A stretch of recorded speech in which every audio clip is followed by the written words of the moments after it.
Alright guys, well I had a crazy weekend, so unfortunately I'm a day or two late on getting this video out, but it's definitely worth noting that the purge of beautiful, attractive, sexy women in video games keeps on going.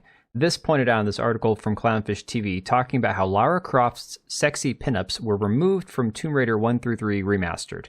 And you can see right here, pointed out by DOA Mamiji on Twitter, that the original had these pinups of Lara Croft, and now the remaster has them completely scrubbed. They're gone. Because again, you cannot have anything that's empowering for women if the women fall prey to the male gaze. And what is that? The male gaze, yes. The inverse article we talked about before about the male gaze in Stellar Blade, definitely it set off a few little firestorms on Twitter. A lot of people, this struck a nerve with, because there's this push by the people in the games media, the games journalists, if you want to, call them that, saying that she is the wrong kind of sexy. Sure, she's beautiful and conventionally attractive, but she's not empowering because she has no control over her own sexiness. It's basically like it's happening to her. She's not the one taking control of it, or so they say. So now we're seeing articles like this pointed out by Niche Gamer about how some online freaks that hate sexiness are going to praise this approved sexiness. And they're talking about Hades 2. Hades 2, the sequel to a game that I thought was fine. It was one of those games where sure you could have relationships with people of either gender. And I have no problem with those games existing. But as far as the gameplay went, I thought Hades was great. Unfortunately, now it's turned into another one of these situations where Alyssa Mercante over at Kotaku is writing about how Hades 2 is the kind of hot we need right now, saying that Supergiant Games has once again reminded us that they can make incredibly hot characters. I know, because when I was playing Hades, battling my way out of hell trying to get to the surface and escape, my first thought was, oh my, all these characters are so juicy and erotic. No, my first thought was, hey, this gameplay's pretty cool. I like the animation. It's a pretty cool idea. But she just goes on and on and on in this article, and it's honestly kind of disgusting. The same people who want to say that gamers just want something to jerk off to literally are the ones like EFAPing over this kind of stuff. So you see Ash Parrish here over from The Verge kind of parroting this behavior from Alyssa Mercante, saying, anyway, I would like to be crushed between Hecate and Lord Moros, two characters here. Again, both from Hades 2.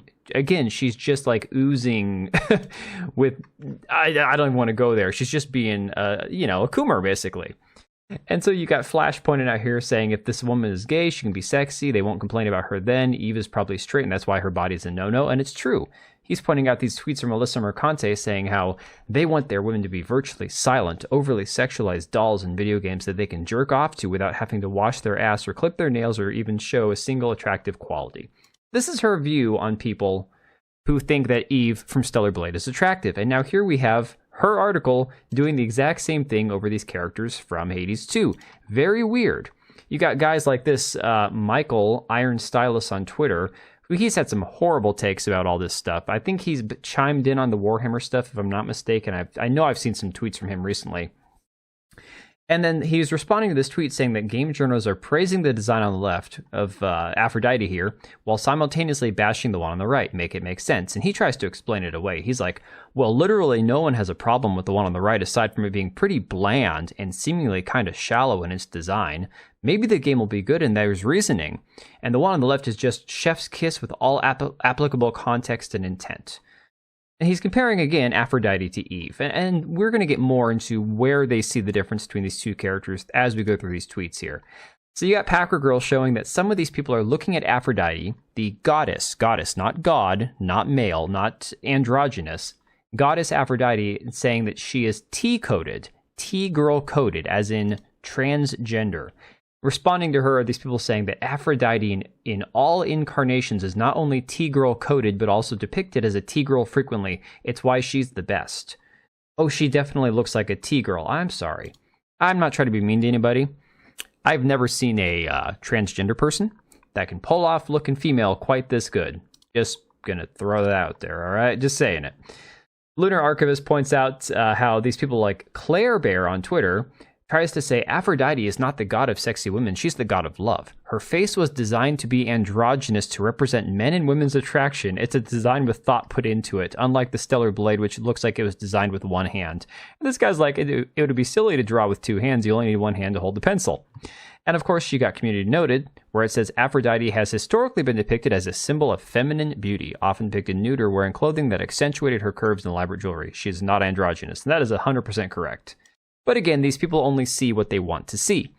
Lunar Archivist says, you're being insulted because you're using the Biden tactic of lying straight to someone's face and expecting them to take it. Eve is wearing form-hugging outfits while Aphrodite is completely naked with her naughty bits covered by hair, and you're arguing she's less sexualized. And of course he's responding to this person in here, complaining about being insulted for these brain-dead takes. He claimed the Aphrodite design is way less sexualized than Eve's. And again, compare these two. Fully dressed, completely naked. But this one here is not being sexualized. Okay. Then you got this guy here, Alex is straight but obsessed with Bailey J. I have no idea who that is. Saying, Stellar Blade character revealed. Boo, it's just sexualizing women. She's not real. She's just a sex doll. Hades 2 character revealed. Bark, bark, bark, bark, bark. And this guy's like, it's all about character agency. The characters in Hades look like that because they want to. If Eve had a personality that demonstrated she looks the way she wants, no one would be complaining. She isn't sexual, she's sexualized. Again, this is their interpretation that, oh no, it's happening to her. She has no agency over it. And yet, Packer Girl points out that on Twitch, due to the terms of service, Supergiant Games was banned during streaming when Aphrodite came up on the screen because of the fact that this somehow violated their terms of service. But this isn't sexualized, okay? Interesting. So then you got V pointing out these tweets from Alyssa Mercante after her article came out. So Alyssa Mercante, who's a complete brain-dead lunatic, said, also, Hades doesn't animate these characters, so it's like they're encountering carved or painted versions of them because they are Greek gods. There's no excessive jiggle or a chance to ogle breathing animations. It's a static, ancient kind of hot. There's power there.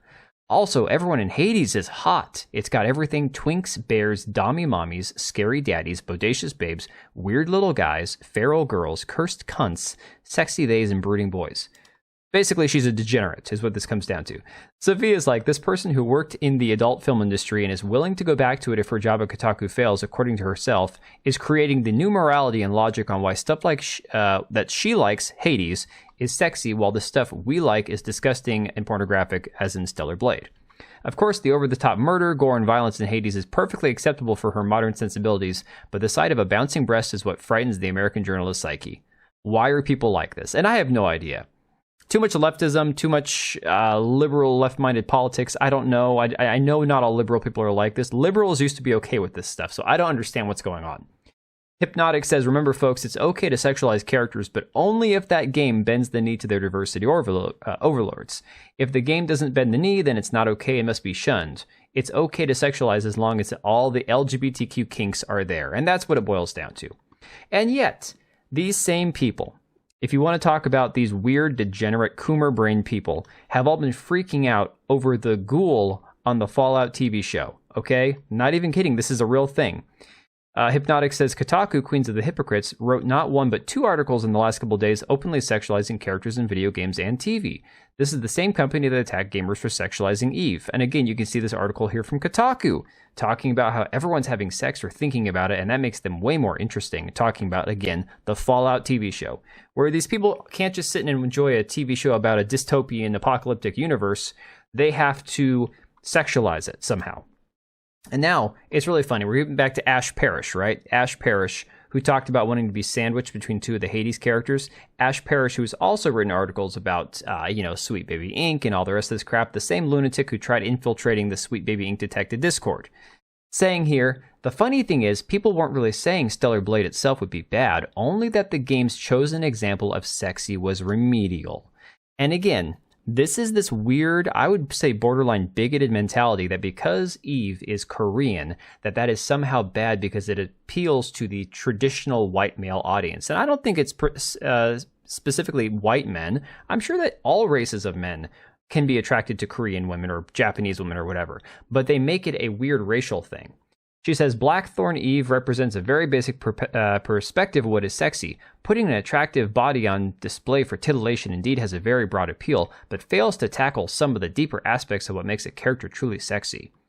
And then Mariko, the engine, is playing Stellar Blade, talking about comparing her to this character from the show Shogun, which, again, I think she's a very pretty woman. I don't know why you compare a video game character to a...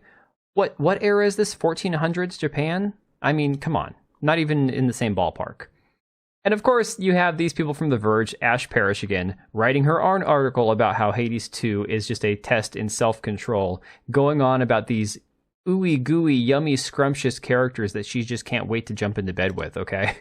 The same woman who wrote an article for The Verge last year talking about how Forspoken it wasn't that bad of a game. So this is the kind of person that you're dealing with here.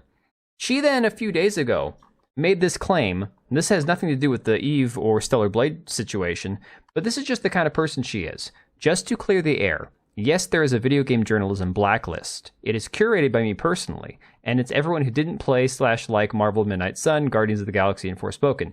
Now, this is a tongue-in-cheek statement from her because she said right before this that apparently anybody who wants to get into journalism, if you're an asshole, we all know who you are. So just something to keep in mind if you were ever considering video games journalism as a career, these people control it and they'll never let you in. So now you have people making the excuse that it's not a difference in the character themselves, but in the camera angles.